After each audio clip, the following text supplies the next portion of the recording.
Today, I have with me Bill Snow, Vice President of Rad Air Franchise Systems and Motorsports Podcast host. Bill, why don't you give us a little brief information about yourself and your start in franchising? Yeah, thanks, Greg. It's great to be here today. I am always been a car guy and grew up in the corporate world. And as I was trying to think about how I wanted to spend the rest of my career, I wanted to get back into auto repair to connect my passions of cars and helping people. So I opened a Rad Air franchise 8 years ago. And 2 years ago was approached by the franchise company about coming on board to help with marketing and franchise development. And it's been great because not only could I help people with their cars, but now I can help people get their business dreams rolling.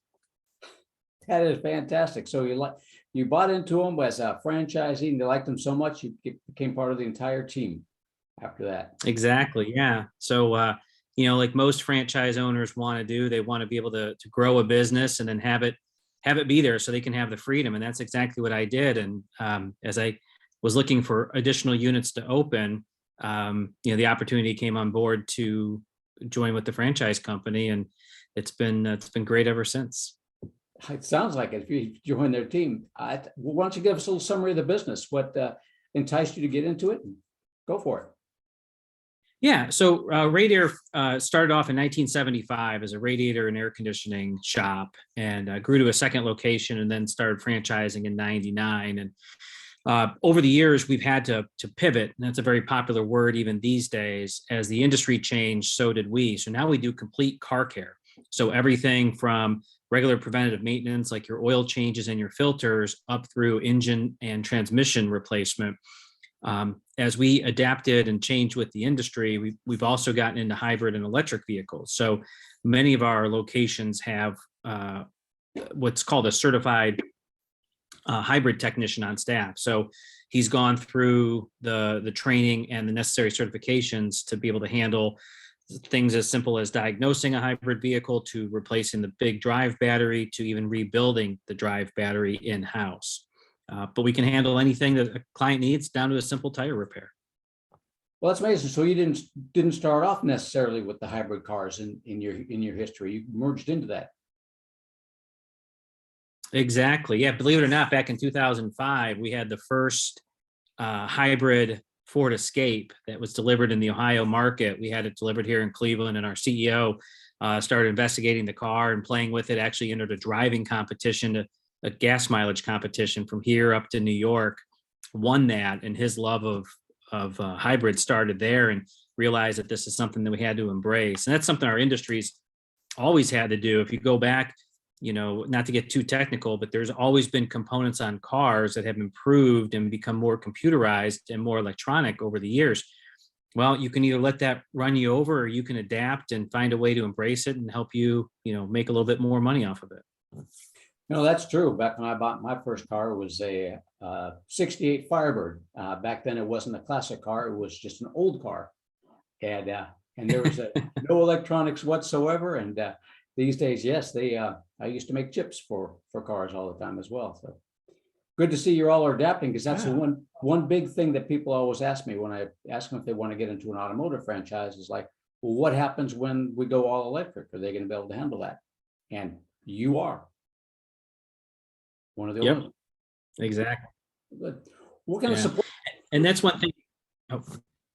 Actually, you going into support is exactly what I wanted to talk about. So we talked a little bit about the hybrid, and with that comes training. So that's something that we just don't wait on it. We are very proactive with training. So as we see new training opportunities, we bring those either to the region and have everyone meet in person, or we have the ability to deliver it electronically. But anytime we see something new or something that's coming out, or even an innovative idea for the front counter folks, that's one thing we want to do, is bring it to them, lead that training, so that they can have the greatest tools in their arsenal to execute their days. Perfect. So what kind of people, obviously yourself, you went into the franchise system. What's your idea of an ideal franchisee? Anything in particular? Yeah, it's going to be that man or woman that's more than likely in the corporate space right now. Maybe they're just sort of thinking what's their next step. They want a business that they can really get ingrained in the community in. They can lead a team. They can grow a team. Probably maybe even a corporate job changer. Someone says, all right, I'm being phased out. My department's being downsized. I don't like this working from home thing, whatever it might be. That would be the ideal candidate for us. Someone that's had a little management experience, perhaps marketing experience. But the one thing I really love about our shops is there's a very neighborhood feel, and the franchisees that embrace that have really done well. So that's, getting involved with the schools, picking a local charity, getting involved with the Chamber of Commerce, or maybe like a BNI networking group or something like that. It's really fun to watch the franchisees become part of the community. And that's the type of person we're looking for, someone that's engaging and is leadership driven. With going into being part of the community, you have something there that all your franchise do as far as becoming part of the community, if I'm not mistaken, as well, getting together with the kids. Yeah. We have locally here, we have the Radiator Rising Stars, which is a racing program that's partnered with the Painesville Speedway, which is a speedway that's pretty close to the Cleveland market. And our employees will go out to the speedway, we'll work with the students. What the program is, it's designed to get kids aged 12 to 16 behind the wheel of a race car and in a safe, controlled environment. But beyond that, we're able to work with high school students that are interested in things like marketing, graphic design, travel and tourism, maybe accounting and finance, because those are things that the student race teams need as well. They need to understand how to go and attract sponsors, how to design the lettering for their car. It's really been embraced by local schools and local businesses. But then we took it one step further, and we work really closely with N68 Hours of Hunger, which is a youth hunger organization. Believe it or not, the hunger issues that face today's students it's huge. And so we're able to leverage this program to help get visibility for N68 Hours of Hunger. So we'll actually have a bunch of race cars show up to one of our shops, and then we'll promote it, and people will just bring canned foods and what they need, and they fill the race cars with the food. So it's a real fun event, and it's a way to really bring all the different aspects of what we enjoy, from working on cars to motorsports to youth engagement to helping the community. Brings it all together. And I'll bet those kids just love going out to the racetrack with their cars.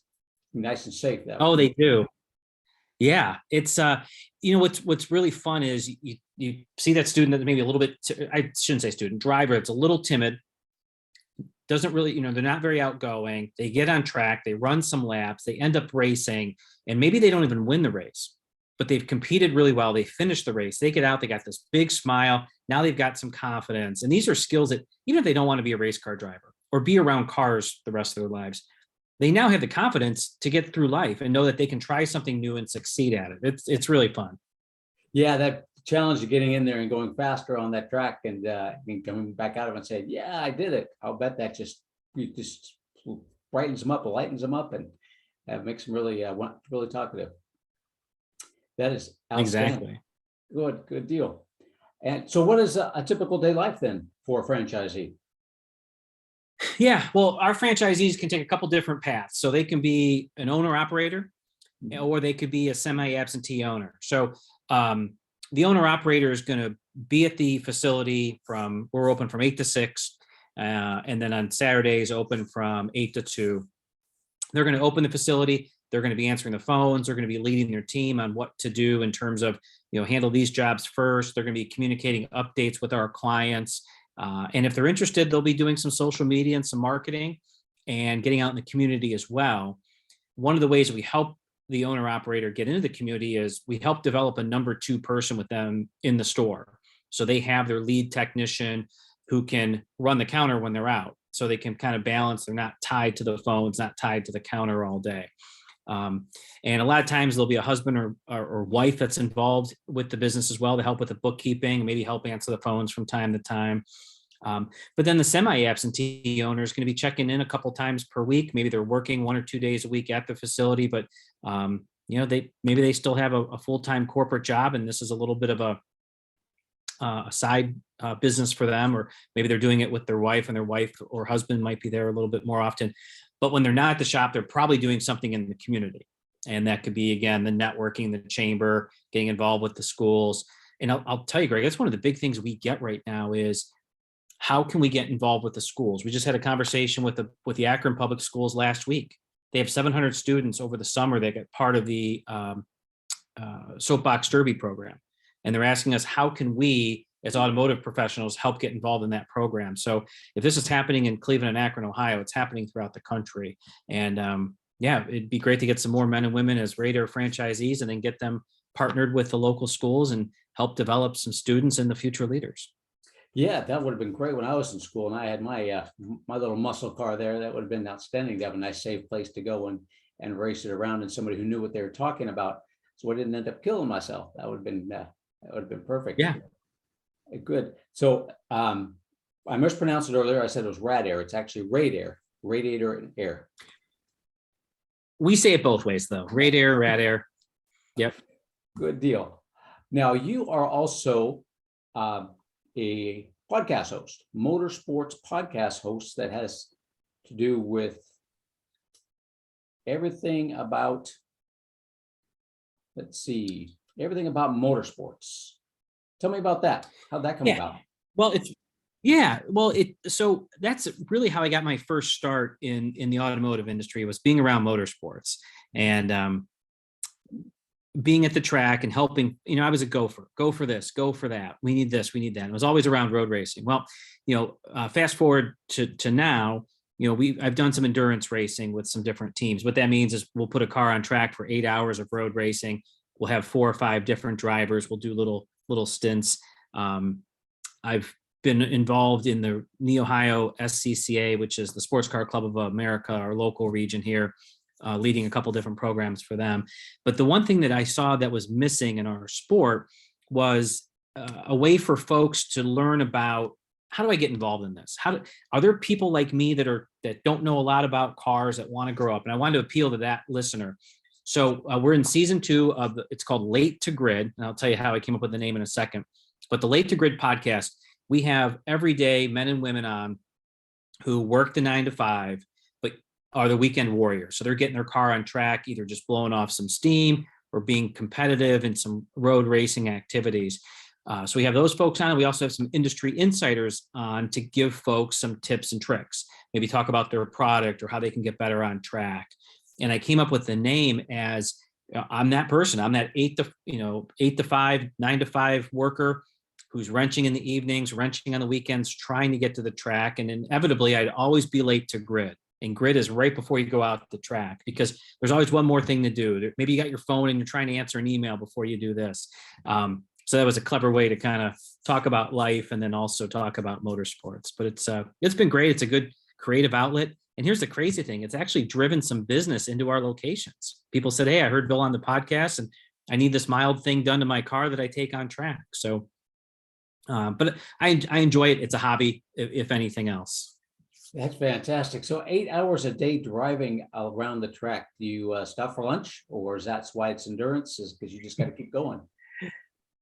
Yeah, well, you do stop. So basically, most of the sanctioning bodies that put on these events will have the driver's only allowed in the car for 2 hours at a time. So at some point, you got to come in, you got to put more fuel in the car, and you'll do a driver change.